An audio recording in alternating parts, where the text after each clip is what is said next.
What's going on, North Texas barbecue addicts? It's me, Kenneth. Today I'm doing something I love to cook. Y'all have seen me do it a few times on the channel. We've got some beautiful dino beef ribs from Six Brothers Beef Company. We're going to get it seasoned up with some 407 barbecue rub from Suckle Busters.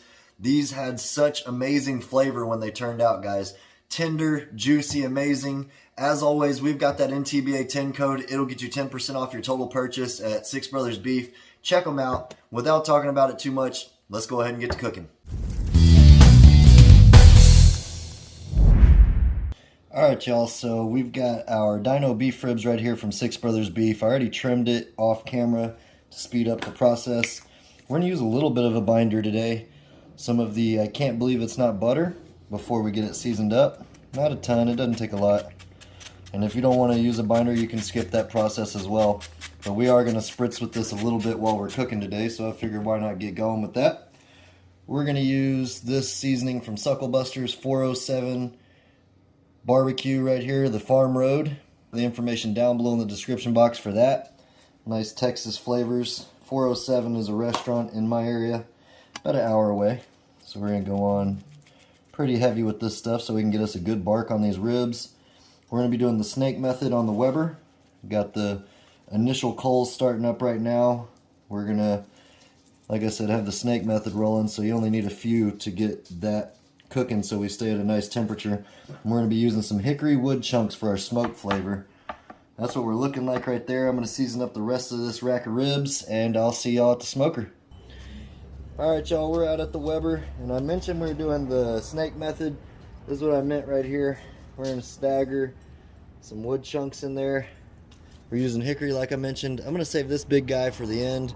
But basically we're going to light one side with the small amount of coals, about 6 to 8 coals that are fully lit, and it's going to snake its way through, which is going to guarantee that we have a long cook time for those beef ribs and we don't get too high over the temperature we're looking for. So let's go ahead and get those charcoal. Like I said, these charcoal are fully grayed over. I'm going to pour them on this side here, and that's going to start our snake method. And we're going to be cooking indirect.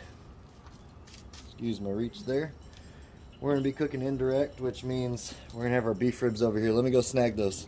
Man, it's smelling good already. We got our beef ribs here. That seasoning sweat in nicely. There we go. I'm going to put the thicker end towards where we have our charcoal that's starting to burn. That way it can handle the heat a little better.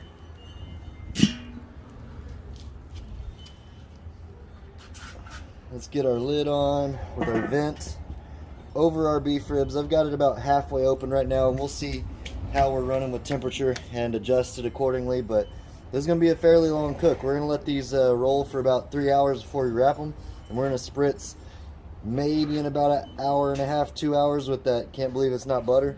I'll catch up with y'all when we're checking on them in about 2 hours. Alright, y'all, we've been going for 2 hours now on these beef ribs. Let's check them out. Starting to look real nice.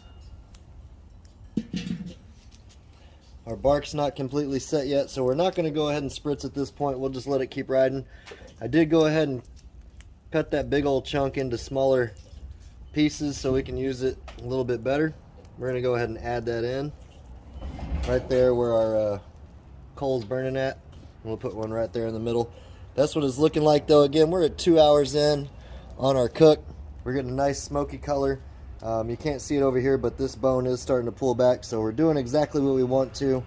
We're going to go ahead and shut this lid down, let it keep cooking.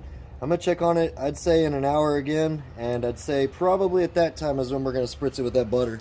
I think our bark will set in by then, so y'all stick around, and I'll catch back up with y'all here shortly. Alright, barbecue addicts, it's been another hour, and it's time to check on these beautiful dino beef ribs. Look at those. Man, that's got some good juices happening. Good pullback on this side. I do want to rotate these. Let's see here. So we can promote some even pullback on these bones. Got plenty of fuel over there in the snake method with the charcoal and the wood. We're going to spray it with a little bit of that butter.